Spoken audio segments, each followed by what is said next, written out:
Hey, this is Whitney from the School of Evolutionary Herbalism, and today I'm excited about sharing something with you that is one of my personal self-care practices and something that is super easy and incredibly luxurious and also really rejuvenative that you can be doing at home too. So what I'm going to be sharing about today is called Abhyanga, which is an Ayurvedic practice of oil massage. So it's a self-oil massage.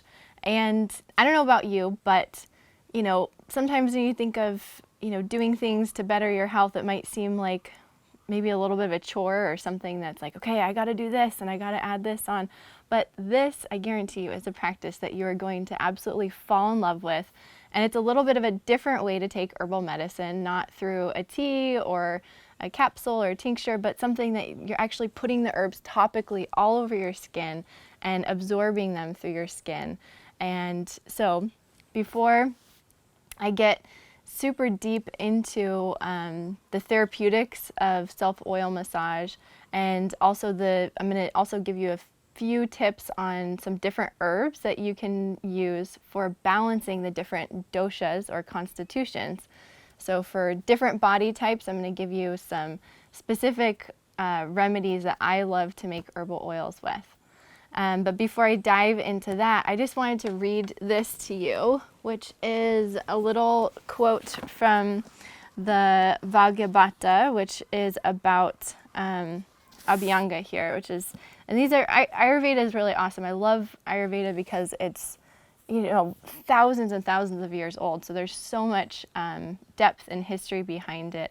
And to have just wisdom like this that is intact and passed on for that long is just really rich and such a really beneficial, beautiful thing to me. So I just want to read this from one of the old texts, which is that oil massage should be used daily to ward off old age, exhaustion, and disease of vata.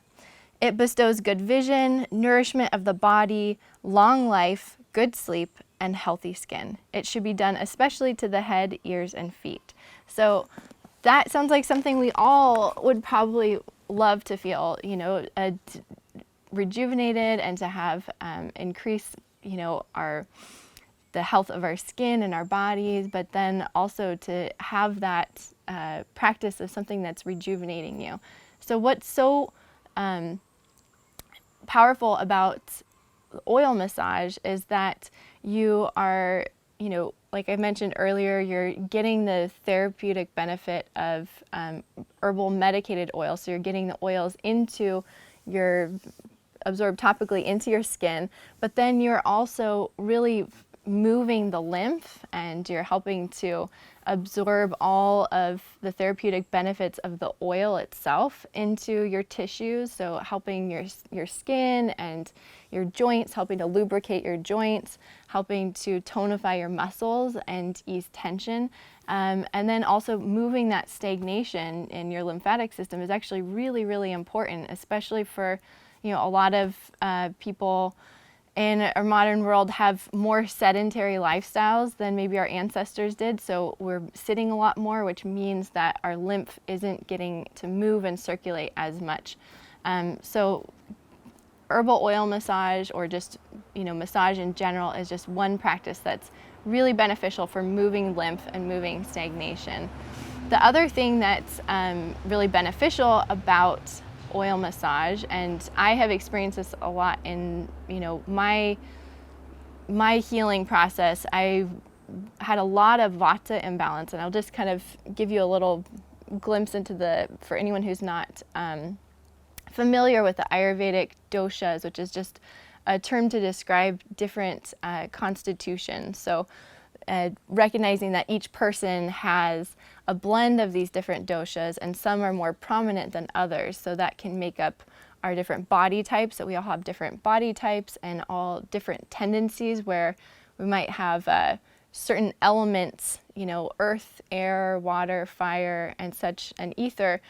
There's within all of those doshas, they kind of explain where there's more of a concentration of those elements in a particular constitution. So one person might be more airy and light and have a thinner bone structure, or might tend towards more nervous system imbalances, which would be the Vata constitution.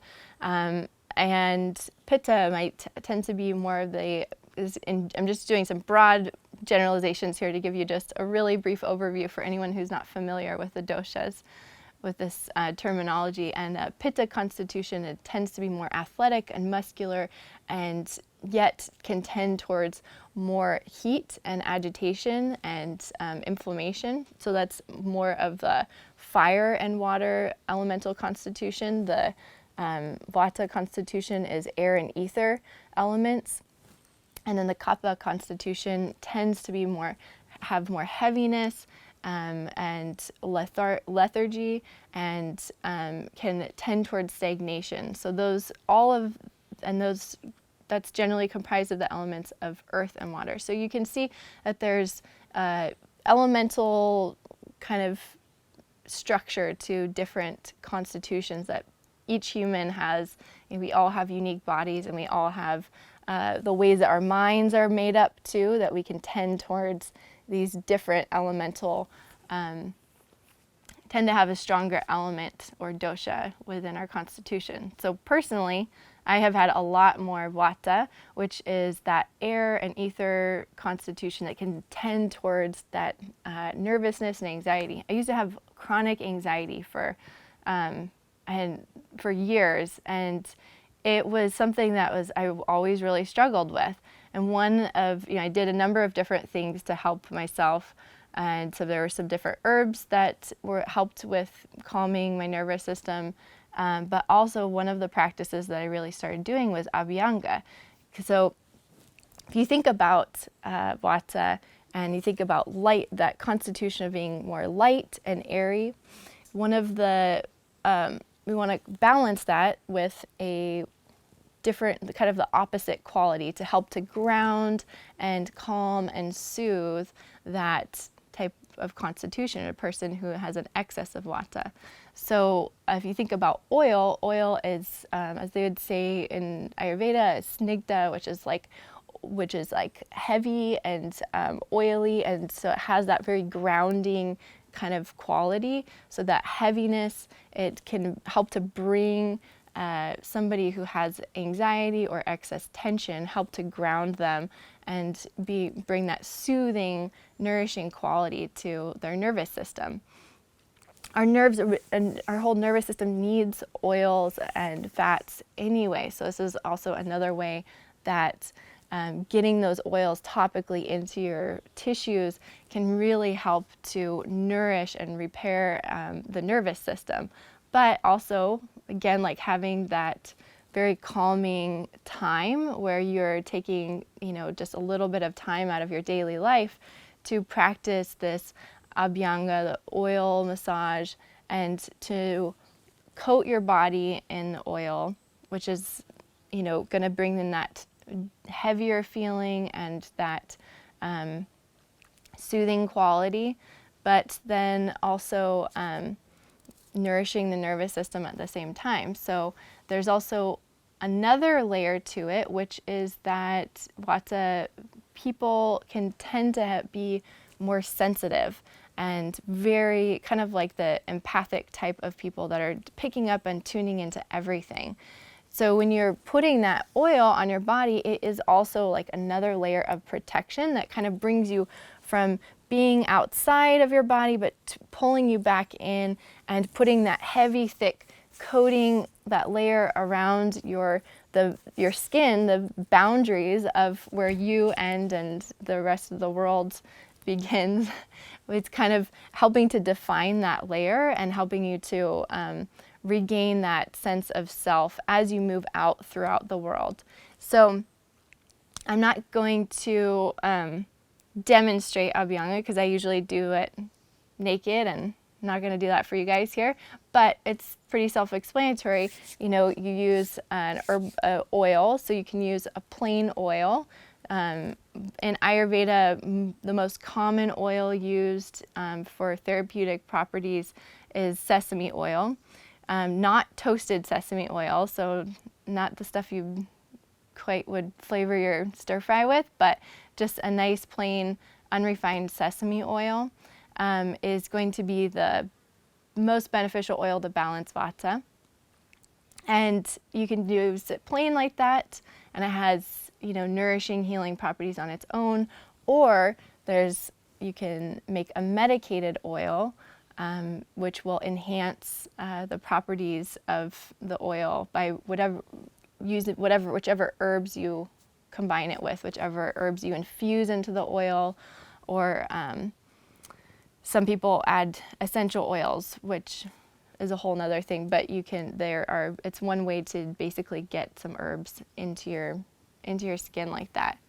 So one of the focuses, basically you're coating yourself head to toe with this herbal oil. And so you're not using a huge amount to where you're sticky, but you are doing it enough to cover every part of your body. So, and with a special focus on your feet, on your genitals, and also your ears and your head. And then you can also, another layer of that, adding in that protective layer where you're just kind of closing up all of the openings and the orifices, to put some oil inside of your ears, just a little bit on, near your eyes, not in your eyes, but just near those openings. Your nose, you can even oleate your nose with, you can put sesame oil up your nose as well, and just a little bit here on the sides of your lips and your belly button and your genitalia, just as places of all those open places in our bodies, that you're kind of putting that intention of, closing up those openings in your body to have that extra layer of protection around you, so you aren't kind of picking up all of the stuff around out in the world as you move throughout your day. So Abhyanga is a specific practice that's used therapeutically for, particular ailments and things like that. But then it also is a part of the Ayurvedic practice of just like the daily routine, which is called dinacharya. So Ayurveda is all about aligning our lives with the seasons, with basically the natural flow of life. So if you look at, I'm not going to go super deep into the practice of dinacharya because it's a whole nother thing that we could talk for a long time about. But in essence, it's basically, practices that help us to align our bodies and our health with the natural rhythms. And there are specific instructions in Ayurveda for how to, what time in the morning to get up, and different practices like that can help to just keep your body in good health and prevent disease.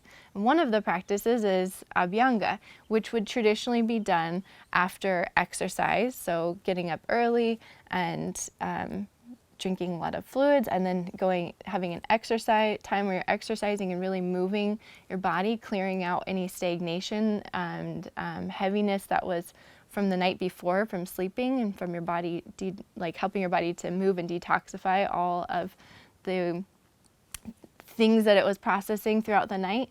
And then afterwards, after your exercise, that's when you would do your Abhyanga.